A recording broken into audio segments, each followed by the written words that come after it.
welcome to this video. Hi, hello. I hope everybody is doing well. First of all, I'm doing pretty good today.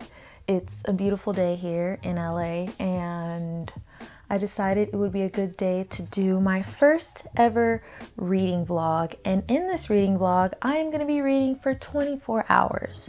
I'm not going to read for 24 hours straight because that's almost impossible, but I will read as much as I can in 24 hours. I might go run an errand or two, but for the most part, I'll be reading today. The first book that I'm going to start off with for this reading vlog is More Than Enough by Elaine Welteroth. I've talked a little bit about it on my Instagram, so if you're not following me on there, follow at reading.in.black and connect with me there. But this is her memoir, and it's all about growing up being a biracial woman and then her career path leading up to being the editor-in-chief of Teen Vogue. And because I'm in a similar industry, the entertainment/media world, I really relate to everything that she's talking about in this book. And not only because of the career path, but also because she's a Black woman. I'm a Black woman, she is a biracial Black woman, but we have a lot of similarities, also differences, but it's cool to be able to relate to someone in more ways than one. And when I read memoirs by powerful Black women, it's almost like a blueprint. And so I'm really enjoying this. I am currently on page 187. There are 316 pages in this book, so I'm pretty close to finishing. Very confident that I'm going to finish this book today. Very excited, but I will be going back to it and reading over what I highlighted because there's so many tips in there. If and when I finish More Than Enough, I will be reading Motivation Manifesto, which is the self-help book that I've been working on for a while. I've talked about it on my channel before in a morning read, and it's one of my favorite self-help books. But the thing about self-help books for me is that I can't just read them all the way through. You bounce back and forth. I'm usually reading a self-help book and something else that's fun, like, you know, More Than Enough or poetry, whatever. I'm reading a self-help book at the same time. So I haven't quite finished this one. It's been on my shelf. I do admit that I put it back onto the shelf for a while, but I want to finish it and move on to another book. Right now I'm on page 158. There are 234 pages in Motivation Manifesto, so let the 24 hours begin.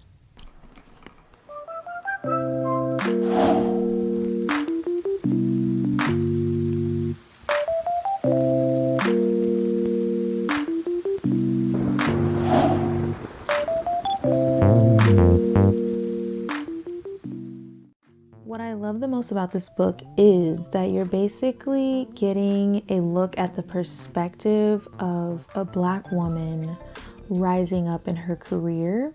And it's interesting to read about because you don't really know what that looks like behind the scenes.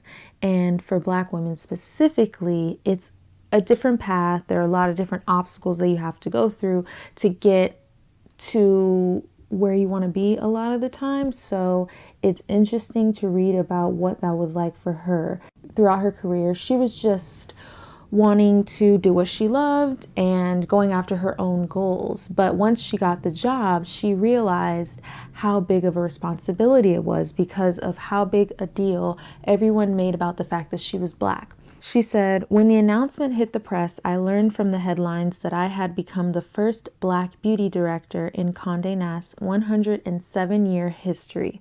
The fact that we were still celebrating these kinds of firsts in 2012 gave me mixed feelings. Seeing my race generate headlines in 2012 clarified Seeing my race generate headlines in 2012 clarified the responsibility that came with this title. It called into focus what it meant for someone like me to assume a decision-making role that informs the kinds of images we see and the stories we tell." As we all probably know, representation is one of the most important things, especially when it comes to representation in media. So for her to become someone who makes the decisions on what images are being put out into the world, for her to be a Black woman and to be a biracial Black woman is a really big deal. And she goes into how this is kind of one of the first steps in changing the way in which Black people are represented in the world. I was finally in a position to help shift the culture internally simply by being who I was, and eventually by hiring different kinds of people who might not get their foot in the door otherwise. I knew that I wanted to be a part of creating an even more inclusive magazine. As someone who's Black, you know, we just want to be given the same opportunity as everyone else, which seems to be a problem.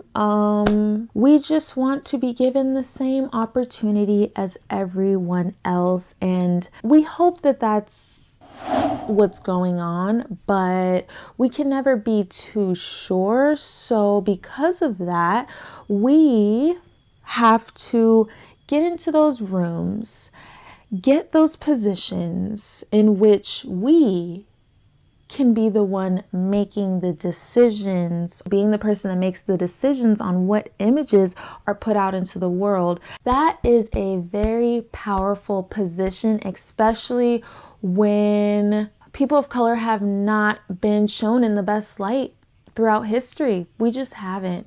And that plays a part in why we are treated the way we are treated in real life. It's a direct correlation. On TV, we're a certain way. People view us that way and treat us a certain way because of that. And if you can be the one to make decisions on what is being shown to the public, you're just, wow. She can tell stories that have never been told, and that is very powerful. So she has a chapter called A Seat at the Table, and she starts talking about being the first Black beauty director in Condé Nast Black beauty director? Yeah. A funny thing happens when you become what Shonda Rhimes has so brilliantly dubbed an FOD. First, only different. There is an assumption that simply by being first, by succeeding in rarefied white spaces, your existence comes with built-in credentials that make you an expert on diversity and inclusion.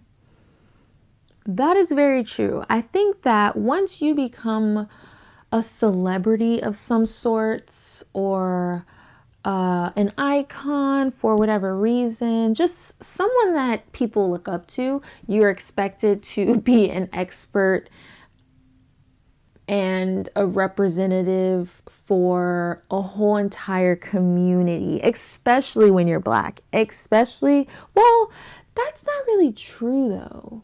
That's not always true though, because maybe it just depends on your career field. I do think that it would be a lot of pressure to be the first and to represent a whole entire community. That's a lot of pressure.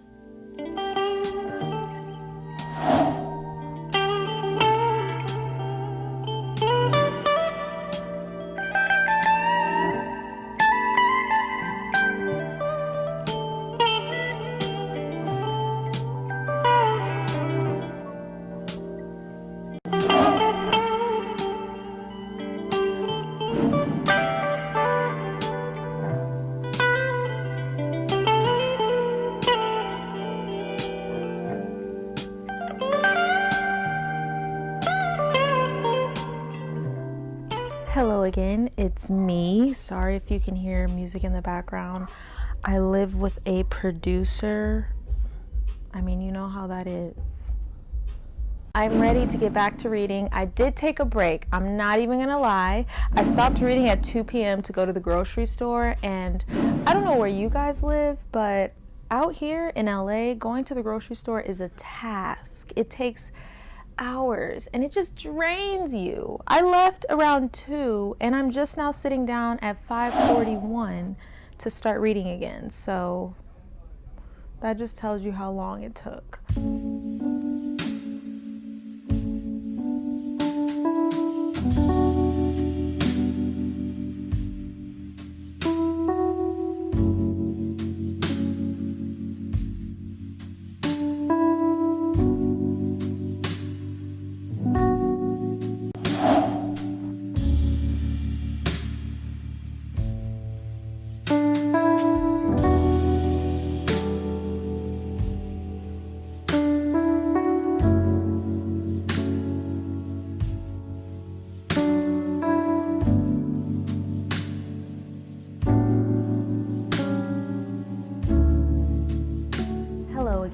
It's me. I am here.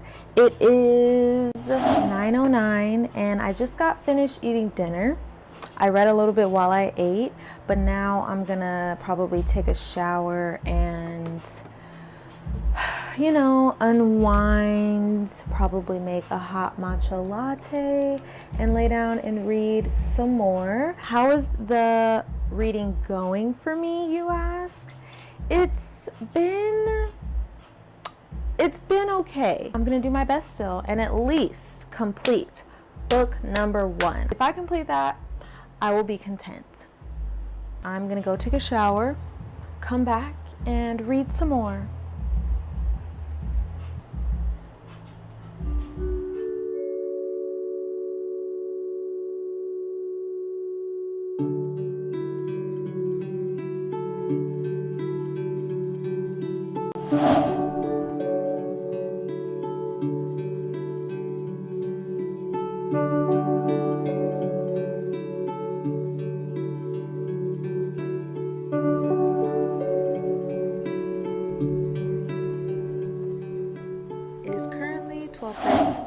I'm in my bed. I'm comfortable. I am gonna do a little bit of reading before I go to sleep, but I am getting sleepy, so I don't think I'm gonna stay up for that much longer. I made it to 235 at this point, and there's 316, so that means there's this many pages left for me to read. Will I finish it by the end of tonight? I don't know about that. I just don't know, but I did try my best, and that's all that matters.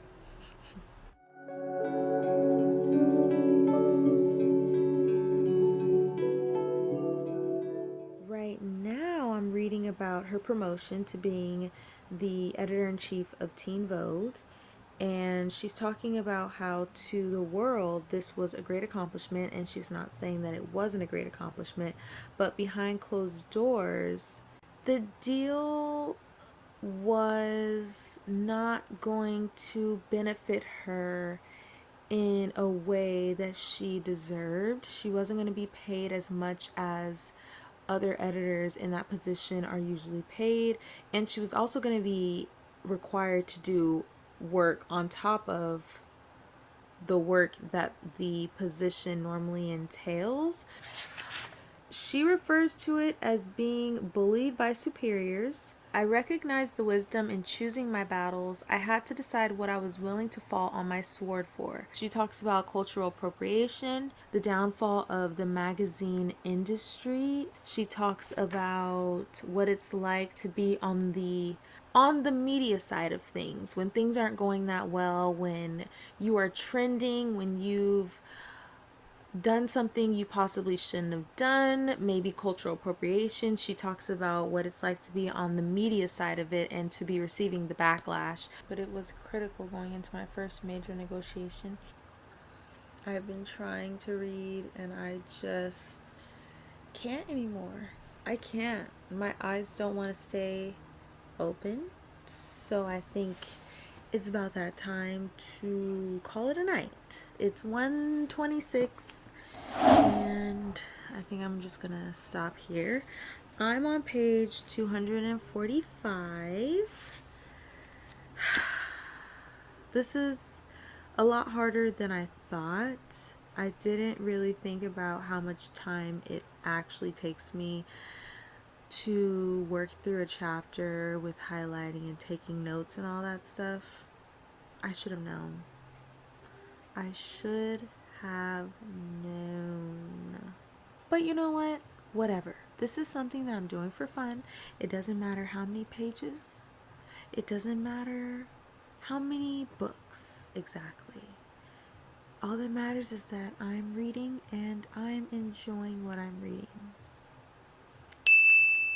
Anywho, I am gonna go to bed and I will see you guys in the morning to pick up where we left off. See you then. Sweet dreams.